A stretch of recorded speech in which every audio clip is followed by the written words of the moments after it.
Hey there, I'm Lena, and my sister threw me out of her graduation because I work at a nail salon. She claimed I'd humiliate her in front of her boyfriend's family. What stung more was her erasing me from her speech, as if I'd never been part of her path. Then came the lies, the smear posts, the crocodile tears. They wielded my name like it was theirs to reshape. So, I did something they never saw coming. I stopped funding her grad school, and that was just the start. Want to know what happened when the truth broke free? Subscribe to hear the full story. You won't believe how far family can go until they cross the line. The sun was dipping behind the towering palms lining UC San Diego's campus when I pulled into the parking lot, my hands gripping a bouquet of daisies on the passenger seat. I'd chosen them the night before, brighter than roses, less predictable.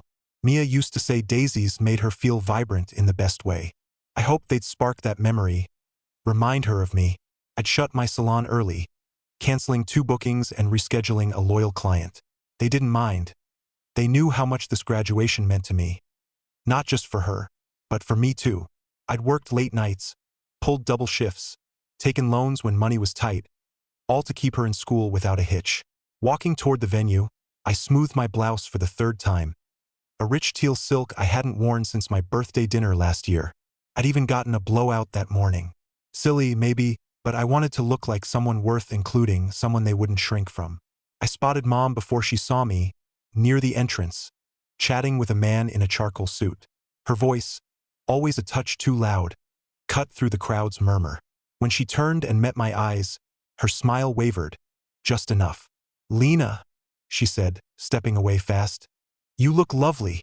"Thanks," I replied, offering the daisies. She didn't take them. "Sweetheart, I was about to text you." My stomach churned. "What's going on?" She glanced around, voice low. "It's, Mia thinks it's best if you don't come in today." I stared, half sure I'd misheard. "I'm sorry, what?" "She's nervous, honey. Ethan's parents are here, some professors, it's very formal. She's worried about appearances." "Appearances?" I laughed, no humor in it. "I do nails, Mom. I don't juggle fire." She flinched. "It's not about you. She's just trying to make a good impression." My chest tightened. "So I'm not part of that impression?"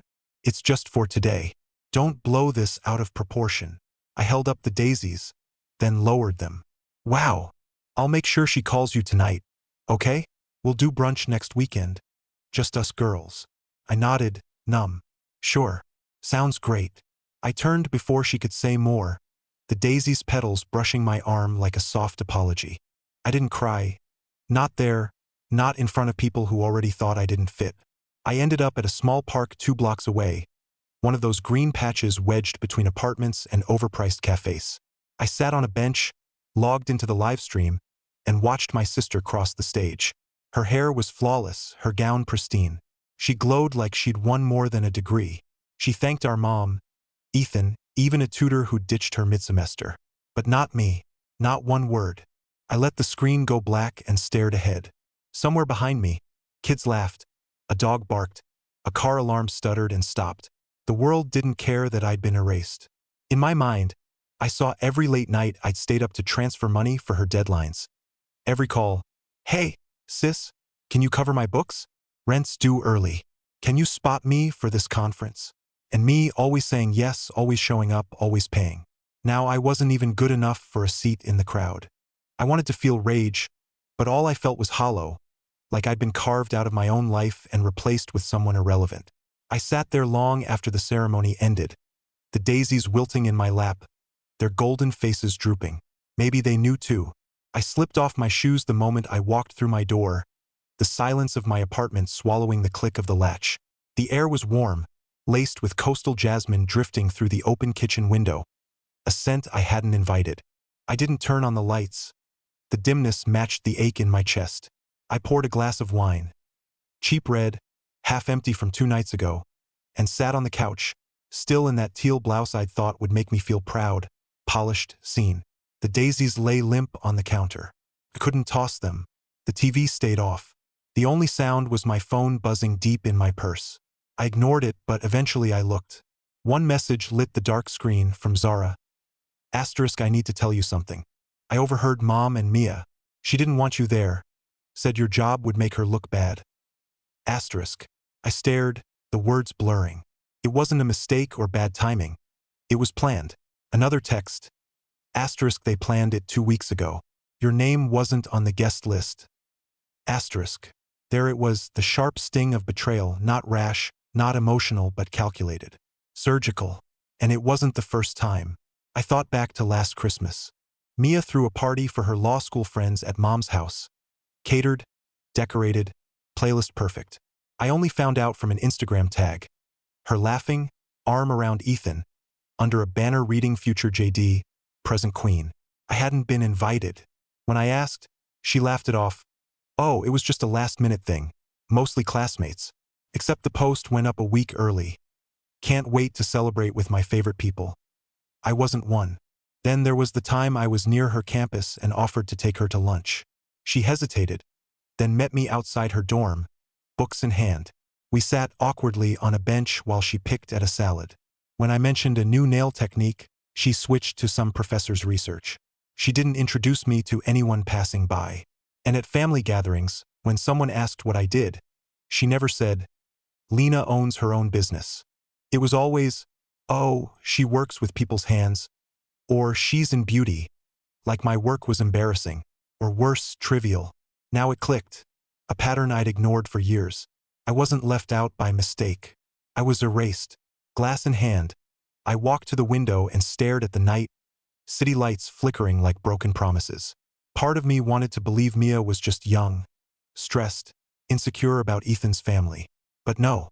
She'd told Mom what she wanted. Mom agreed, and neither thought I deserved a heads up. I swallowed the last of the wine. Its burn a weak distraction from what I felt. I'd given her everything. Rent, books, the laptop she used for those polished speeches where she thanked everyone but me. All I asked for was a seat, one chair in a crowd. But she didn't want anyone thinking we shared the same roots. She climbed a ladder I built, then kicked it down once she reached the top. I stood there, trembling, letting the truth sink in. I'd been invisible for years, clinging to the myth that family meant unconditional love. But maybe love wasn't blind. Maybe it just chose not to see people like me. And maybe I'd been too ready to accept that. For the first time, I saw my sister for who she was, and I was done pretending otherwise. Sleep didn't come that night. My body ached with fatigue, but my mind wouldn't stop, even as the apartment grew still and the streets quieted. Something inside me buzzed, like a faint alarm that wouldn't quit. By dawn, I was awake, staring at my laptop across the room. I'd left it open deliberately. At first, I told myself I'd check emails, maybe the salon schedule. But I knew better. I wasn't hiding anymore. I dragged the blanket around my shoulders, sat down, and the screen flickered on. A calendar alert waited. You see San Diego payment reminder, $21,500 due in 14 days. My finger lingered over dismiss, but I didn't click. Instead, I opened the university portal, my login autofilling. My name was still there as Mia's primary financial sponsor. Below it, the amount due glared like a challenge. Tuition, library fees, program costs, all in a tidy red total. $21,500. I'd paid that number every semester on time, in full, without thanks. No discounts for betrayal. A memory hit. Me, 29, working back-to-back shifts during the holidays to cover her first tuition payment. I'd gone home with blisters, hands sore from filing acrylics and massaging rough heels, while she posted study group photos in sleek libraries with cappuccinos and captions like hustle mode. I never asked for repayment or recognition, but somehow, she'd decided I didn't deserve even a nod. My cursor moved to the Manage Payment tab. I clicked. A drop-down appeared. Remove Payment Method. It wasn't loud or dramatic, just one soft click and a pop-up. Asterisk, are you sure you want to remove this account as a payer? This action cannot be undone. Asterisk, I stared, waiting for the usual guilt to creep in. Didn't. I clicked yes. No fanfare, no movie soundtrack, just a chime and asterisk payer removed. Confirmation complete. Asterisk, I closed the laptop, walked to the kitchen, and poured coffee, no sugar, no cream. I leaned against the counter, the bitterness anchoring me. The apartment was quiet except for the fridge's hum and distant traffic. For the first time in years, I breathed freely in my own space. No invisible burden. No dread of deadlines. No fear she'd need something I'd be expected to give without question.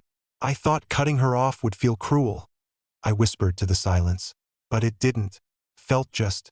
I'd spent so long tying my worth to being reliable, useful, the one who never said no. But I wasn't her foundation, her doormat, or her bank. I was her sister, and she'd made it clear that wasn't enough. My phone lit up across the room. Mom. I didn't answer. Another buzz, then a voicemail. I ignored those two. I sipped my coffee and walked to the window. The sun was up, casting a warm glow across the street. A jogger passed with a Labrador. A kid skated by, earbuds in, lost in his world. I opened the university app one last time. There it was, no active payer associated with this account. I smiled, small and quiet. This was just the beginning. I knew it. The storm hadn't hit yet, but it would when Mia checked her account, when Mom realized her safety net was gone, when someone finally saw that the nail salon girl could make choices too. When the phone rang again, I didn't look. The next morning, I buried myself in work. The scent of acetone, warm towels, and citrus cuticle oil wrapped me like a shield as I prepped my third client's nails for a gel fill. The nail drill's soft whir, the faint hum of blow dryers from the next-door salon. Everything felt steady, or at least it tried to. But my phone kept buzzing, jolting the table where I kept my appointment book. I thought it was reminders, then glanced between clients and saw notifications. Instagram tags, DMs, message requests, piling up like hail on a window. Something had broken, and I didn't need a forecast to know who'd started it. When my last client left and the waiting area cleared, I gave in. In the back room, I wiped my hands and opened my phone. There it was. Mia's Instagram story, a close-up of her face, perfectly lit, eyes puffy but filtered. Caption. Asterisk, some people value money over family. Sad how envy can ruin everything. Asterisk below, a selfie with Ethan, both smiling tightly in an unfamiliar living room. She didn't name me. She didn't have to. Comments poured in. Asterisk, so sorry you're going through this. Family can be so toxic. Asterisk, you don't need that energy. Asterisk, did your sister really do that? That's so petty. Asterisk, someone reposted it to Twitter. A former classmate DM'd. Asterisk, wait, is Mia talking about you? I thought you paid her tuition. Asterisk, the words blurred. I scrolled, watching the narrative slip from my grasp. People I hadn't seen in years, friends, acquaintances, old clients, liked, commented, reshared like it was truth. I locked my phone and leaned against the cabinet door, its cool surface steadying me. Of course she wouldn't confront me, that'd mean facing facts. But crafting herself as the betrayed little sister online? That was Mia's art. Drama cloaked in sympathy, dusted with righteousness. I returned to the front as my 2:30 appointment walked in. Evelyn, a longtime client. She usually greeted me with a hug and gossip, but today her smile was strained. Crazy week, huh? She said, settling in. I've had better, I said evenly. She flipped through polished samples. I saw a post. Wasn't sure if it was about you. You know how social media is, people distort things. Just thought I'd ask. I smiled politely. Not everything online is the whole story. Her eyes lingered. No, I guess not. We didn't talk much after that. When she left, she didn't rebook. An hour later, my receptionist whispered with a junior tech, glancing my way. I didn't ask what it was about. I didn't need to. The damage had begun. That night, I sat on my couch, legs curled under me, laptop open. Not for payments, but for damage control. I hovered over Instagram's new post button. I could have shared the truth, screenshots, financial records, the university confirmation I was no longer Mia's payer. I could have tagged her and watched her sympathy tide turn. But I didn't. That's what she wanted, a public feud, me as the villain in her curated fairy tale. Instead, I posted a quote. Asterisk, silence doesn't mean guilt. Sometimes it means dignity. Asterisk, no caption, no tags, just that. I put my phone down, leaned back, and closed my eyes. Let them wonder. But if she kept twisting the story, she'd hear mine soon, loud and clear. Friday afternoons were our busiest. The scent of lavender hand cream and fresh polish hung in the air. Hair dryers hummed next door, muffled by the salon walls. Clients chatted softly, the radio playing a summer pop song low. For a moment, everything felt manageable. I was finishing a gel overlay when the front door slammed open, rattling the waiting room sign. Everyone turned. There stood Mia, like she'd marched out of a courtroom. Face flushed, arms crossed, mouth ready to fire. "You really think cutting me off makes you some kind of saint?" she barked, loud enough to turn every head. "You ruined my future." The room froze. My heart didn't race. My hands didn't shake. Not this time. I set the nail file down gently, turned to my client, and said calmly, "Excuse me for a moment." Mia stepped forward before I could stand. "How could you do that to your own sister? You left me with nothing. Nothing." I walked toward her slowly, meeting her in the salon's center, the line between personal and professional now ash. "Please step outside, Mia," I said quietly. "This isn't the place." "No," she snapped, voice rising. "You made it public the second you pulled the payment. You humiliated me. Everyone thinks I'm some spoiled brat now because of your cryptic post." She waved her phone like a weapon. "You made me look like a monster." Clients stared, some wide-eyed, others pretending to read upside-down magazines. My staff froze, unsure whether to step in or vanish. I didn't raise my voice or break eye contact. "You erased me, Mia," I said steady. "At your graduation, your parties, every introduction where I went from your sister to invisible." She blinked, thrown by my calm, but I wasn't done. "I didn't ruin your future," I continued. "I just stopped funding it." A hush fell like the AC had cut off. Mia's jaw tightened. "You're bitter. You're jealous. You couldn't stand me becoming something." "No," I said. "I just stopped pretending love meant swallowing disrespect." At that, Harry, my senior employee, stepped forward, all composure. "Ma'am," he said, "if you don't leave now, I'll call building security." Mia laughed sharply. "Seriously, you're kicking me out?" He didn't flinch. "This is a business, not a battlefield." She looked at me, expecting backup, a crack to exploit. I gave her nothing. She huffed, shot a glare around the room, and stormed out. The door clicked shut, final as a period. No one spoke for a beat. Then a newer tech whispered, "You okay, Lena?" I nodded, throat tight. "Yeah, I'm fine." Evelyn, the client who'd been distant earlier, raised her coffee cup from the waiting area. "That," she said, "was the smoothest mic drop I've ever seen." The room chuckled, tension easing just enough to breathe. I returned to my station, picked up the nail file, and smiled at my client. Where were we? The day passed in a strange rhythm. People treated me differently, not with pity, but with a quiet respect.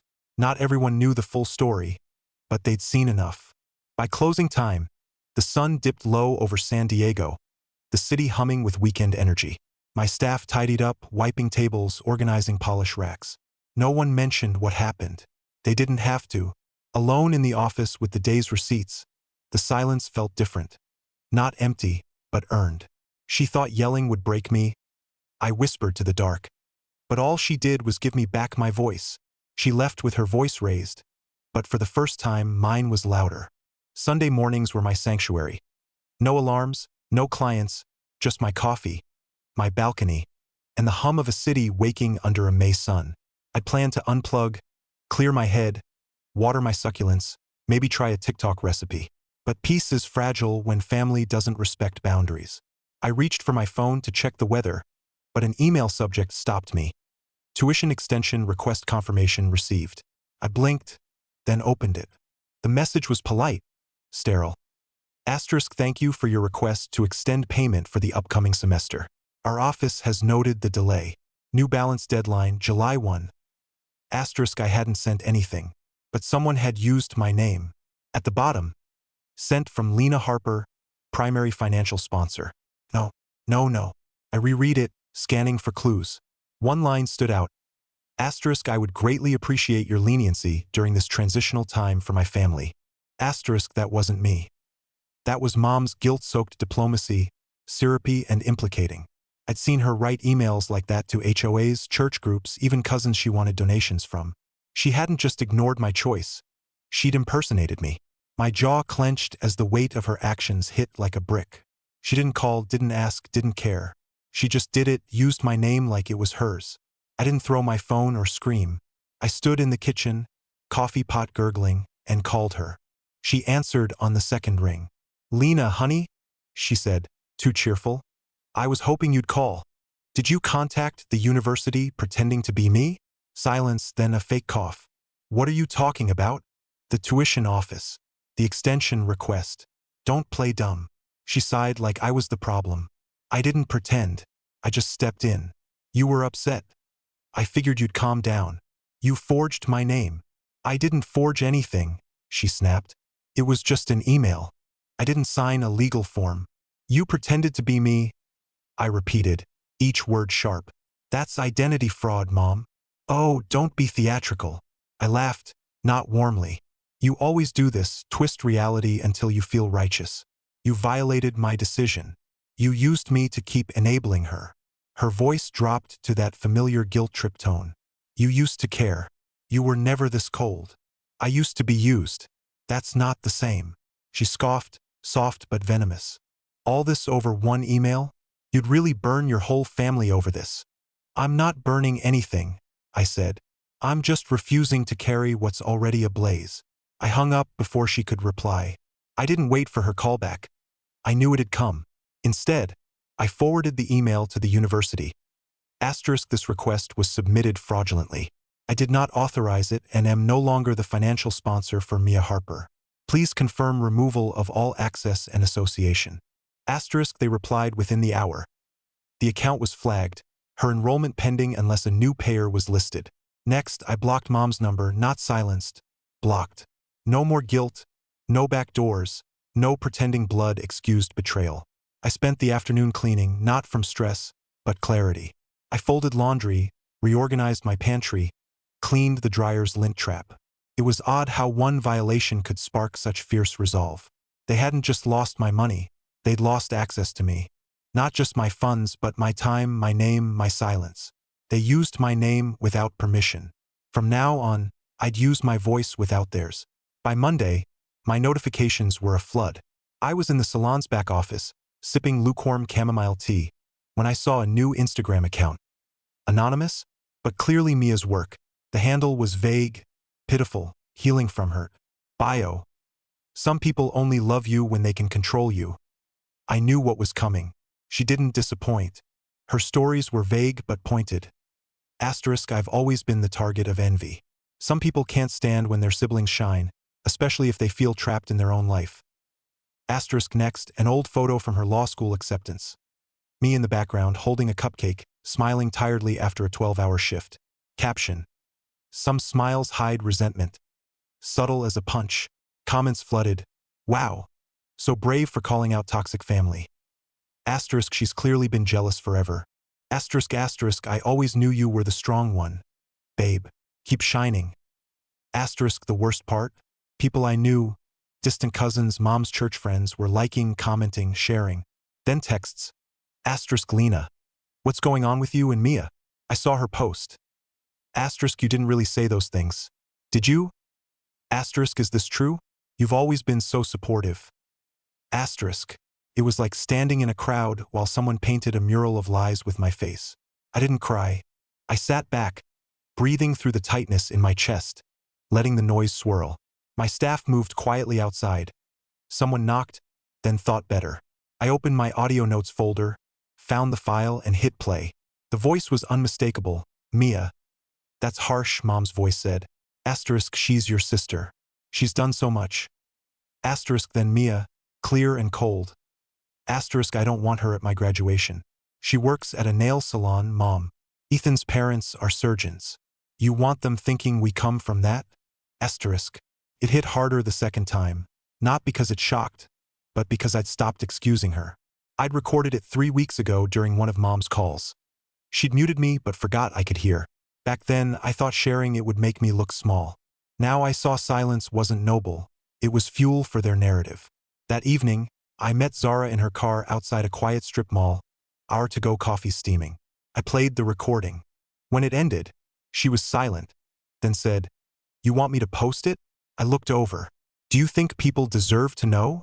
Her eyes didn't waver. Absolutely. By the time I got home, Zara's post was live, simple.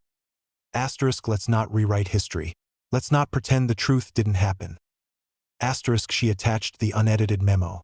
Within an hour, it spread like wildfire. Comments. Oh, so this is what happened. I supported the wrong sister. Asterisk, she erased her own blood to impress strangers.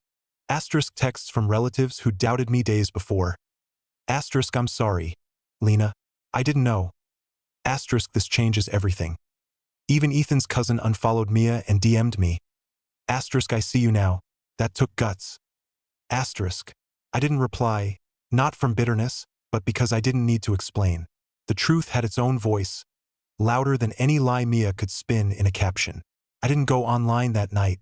I made dinner, miso soup, grilled tofu, lit a candle, and let the apartment's stillness hold me. No phone buzzing, no urge to fight back. For the first time, I wasn't defending.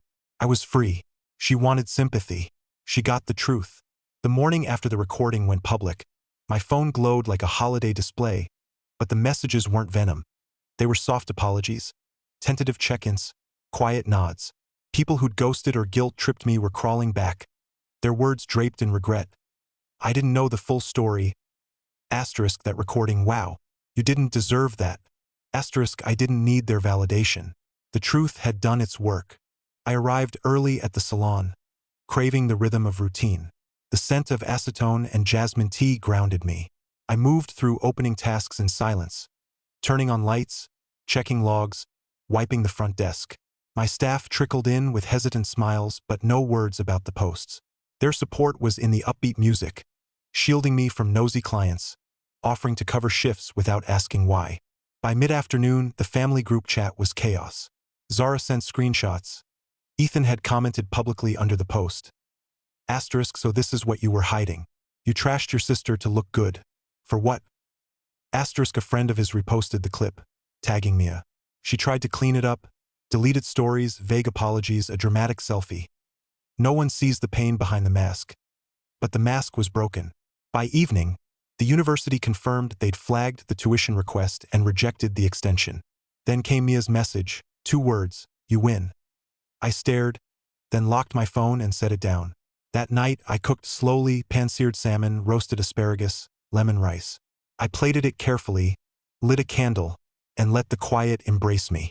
No music, no TV, just a woman claiming her evening. The next morning, Mom called. I let it ring twice, then answered. We need to talk this out like family, she said, voice clipped, wounded, cloaked in disappointed dignity. I'm not interested in talking, I replied evenly. I'm interested in healing, and that doesn't need your permission. You can't just shut us out. I can. I did. I ended the call before her final guilt trip could land. Later, I opened Instagram, fingers hovering, then posted. Asterisk, helping someone and enabling them aren't the same. I learned that the hard way, but I learned it. Asterisk, no hashtags, no tags, comments off. I didn't need the noise. That afternoon, I left the family group chat, no drama, no parting shot, just left the conversation. It felt stronger than any argument. By Friday, I was in my office, reviewing blueprints for the new salon in Oceanside. Closer to the water, more foot traffic, more freedom. The walls were bare, the ceilings rough, but I saw it clearly, like fog lifted from a mirror that had dulled me too long. I poured coffee, took a deep breath, and let the silence settle. Not heavy, not invisible, but intentional. I looked out the window, sunlight glinting off passing cars. For the first time, I didn't owe anyone an explanation for the woman I'd become. She lost more than my money. She lost the version of me that stayed quiet. The floor smelled of fresh varnish, the white walls of my second location glowing under the soft morning sun. I walked through the empty space, fingers brushing the new reception counter. No photos hung yet, no voices echoed, but possibility hummed like music only I could hear. The chairs arrived yesterday.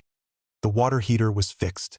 The big mirror, my favorite, leaned against the back wall, waiting to be hung. I paused in the center, took a deep breath, and closed my eyes. This was mine, built on choice, on clarity, not borrowed funds or silent resentment. My phone buzzed. I expected a contractor or delivery. Instead, it was Mom. Asterisk, your grandmother would be proud of you. We miss you. Please come for dinner. Asterisk, no emojis, no guilt-soaked paragraphs, just a line dressed as kindness. I stared, thumb over the reply button, feeling the old tug of duty, family, second chances.